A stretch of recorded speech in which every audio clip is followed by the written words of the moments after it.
your parents, well, right? You were born in Africa, right? You were born in Eritrea. And so your parents having lived in Africa and then moving to the United States, do you think their perspectives are different?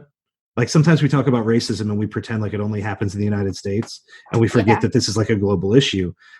Is their perspective in any way different from maybe what you're saying or from the conversation we're having? Like, do they see this differently? Absolutely. I think, well, I guess I have to explain everything then to explain their perspective. Well, yes, we were all originally born in Eritrea. First of all, I think that the first issue of you could call it racism, I suppose, but it was just more of like a nationalism issue would be between Eritrea and Ethiopia after the war. And that was something that my parents had faced like as Eritreans themselves. And then when I was born in 2001, and we were all Baha'is, by the way. So when I was born in 2001, that's when the government had officially like banned any practicing of our religion. So that was like their second, I suppose, like instance of discrimination when we were there. My dad actually served in the military in Eritrea for a bit because it's required of all citizens. He faced a lot of issues there because he did not believe in what he was fighting for. It was more of just a requirement for him. So when I was born, they decided like this is not a safe environment for us to raise our children anymore. So at that point, we had left. We went through Sudan, through Kenya, and then finally we went to Botswana. And to be quite honest, you don't see the same issues there that you see here. Obviously, like I was very young, but we really didn't know what racism was until we got here. It wasn't like this thing that's constantly in the back of our minds until we came here. I came here when I was, I think, 8. I was in second grade. I didn't really understand skin color at that time. As Baha'is, we're always taught that all humans, regardless of their race, are just human. We were always taught to talk about like unity and diversity, to recognize difference, but also recognize sameness because that's what there is more of. So really, when I was growing up, I started seeing it slowly. Like it wasn't something that I always knew about when I was younger. And same with my parents. My dad, of course, was more aware of it, but my mom she didn't really understand it as well. My dad grew up very, very poor, but I think my mom's life was slightly different. Also, just there's a lot of like colorism within Eritrea. So my mom is like very light complexion and my dad is much darker. So there's issues with that. But when we first came here, we did not have any of those discussions. But my sister, she was 5 years older. So when we came, she was in 8th grade and then she went right into high school. So I think that's when you start learning more about this type of issue. So she became very, very aware of racial issues. She became very active within like cultural organizations as she went into college. And my mom didn't really understand it at that point. She would say that, it's better not to talk about the difference of people, just recognize the sameness and then move on. That's what she would always say. She would say, if you always say like, I have this problem because I'm Black, I have this problem because I'm Black, then you won't go anywhere. So just focus on what you want to do, focus on your school. That's what she would tell us. And then 5 years after we came, that's when my dad came. And he kind of had the same mindset, but slightly different. He was very like engaged in current events. So he wanted to know everything that's happening in the news, everything that's happening in politics. And it made him hyper aware of this racial conflict and the racial issue. And I became aware of it much later. I guess I kind of grew up sheltered or like in a bubble when I was younger. I would say that it wasn't until there was like slight things that I would start to do that my sister would point out. She would say, why do you always straighten your hair? Why don't you, like when I was younger, I would always straighten my hair. I would not like to be in the sun because I didn't want my skin to get too dark. And she'd be like, why do you think these like little things that you do are? And I'd be like, I don't know. I just think it's pretty. Like, I just want to be pretty. And then she was like, what is your definition of like beauty? Or like, where is this coming from?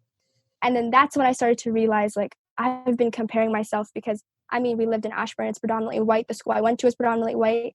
We lived in Ashburn. So I was constantly comparing myself to my friends. I'd be like, my friends have straight hair. I want straight hair. My friends have light skin. Was that, sorry to interrupt, was that a passive thing? Like at some point, did someone intentionally or unintentionally indicate to you that these are the things we need to have or the ways you need to look to be beautiful? Or was it just sort of observational and you just sort of absorbed it? Like how much of this was active versus a passive thing? In second grade, when like this was like the first time I was straight out of Africa going to school, I used to do like pigtails and like braid my hair and stuff. I never really put heat in it. And then as we grew older, I would just notice it. Like everyone's hair was different than mine. So then I would start to change it. And Okay. so I just continued this until middle school. And that's when like Zoe, my sister, she had like this conversation with me, and I became very aware. I was like, why am I doing everything like this?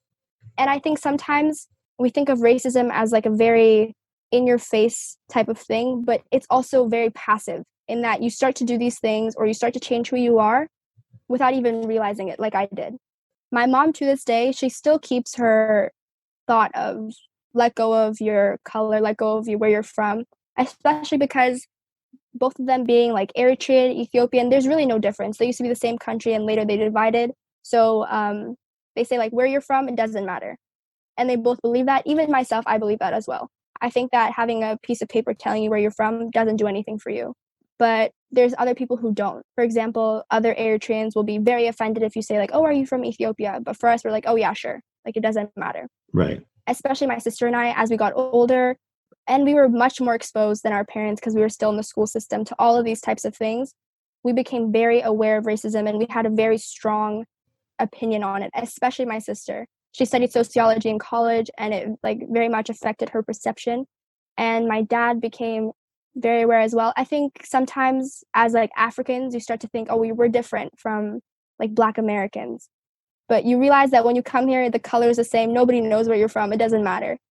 If you see a Black person, you won't know, oh, they're not from America. Well, they're whatever. Well, and when we do the race, like the quote unquote race lesson in class, and I do like the quiz where I ask everyone like who's best at, who's worst at, and basically set everyone up to write down terrible answers. One of the first things then we have to clarify is like, what are the races? Because everybody writes down African American, and I have to make the point like, that's fine, and it's obviously an acceptable term, but that technically doesn't refer to a race because your race doesn't change based on the country you live in, and I don't know if I reference this in class. It comes up sometimes. There's a Peter Tosh. I love Peter Tosh, and it's a Peter Tosh song, and he's Jamaican, and it's very catchy too, which helps. But I always have to be careful, like where I play the song or let myself sing along. But it's no matter where you come from, as long as you're a Black man, you're an African, and that's the chorus of the song. And it's late 70s. They're fighting apartheid in South Africa, and he's pushing for unity within the race, regardless of nationality. And I that always sticks in the back of my head in a conversation like this because like it's not always the exact same thing. But if you're just walking down the street and our concern is racism, then it has more to do with what you look like than where you actually came from, right? Exactly. And so, but you have to remember that person maybe had a different experience. But so you're saying like you're like in some ways the experience isn't different, but then in some ways you do think about it differently, right? We do. But now it's kind of starting to find like its middle ground between myself, my sister, and my parents, because I think that the more, especially my mom, the more that she's exposed to media and seeing like what is happening to Black people in America, she's starting to realize that it doesn't matter. You can't just pretend like race is not a thing anymore because it's so integral to everything that we do in society. And especially recently, because we've all been at home, we've been having a lot of these discussions, and we were watching the news about the murder of George Floyd.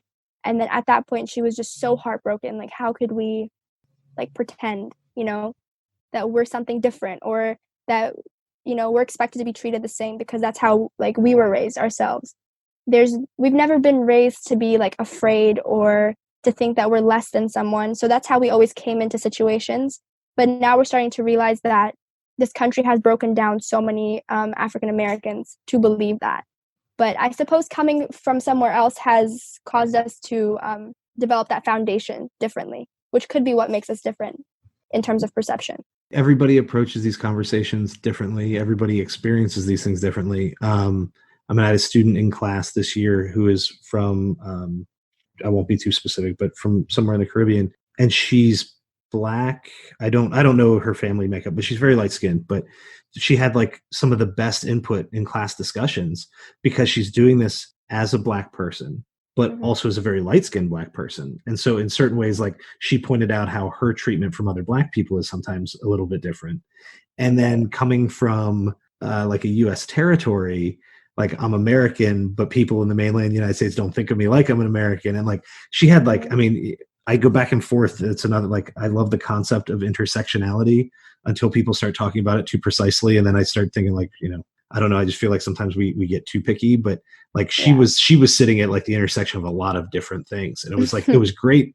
I hope that she felt good in those conversations because she had great input, but like her ability to point out the difference between the nationality issue versus, the race issue versus the rest was great. And that's why I think the discussion part is important, because as much as I can assign a book that might be good, there's only so much I can bring to the table in terms of the discussion itself, Yeah. And so I think it's important that people can speak for themselves. And to maybe your point about some of the diversity in a classroom and things like that, like that means you need to have people in the room who can speak and have the different experiences.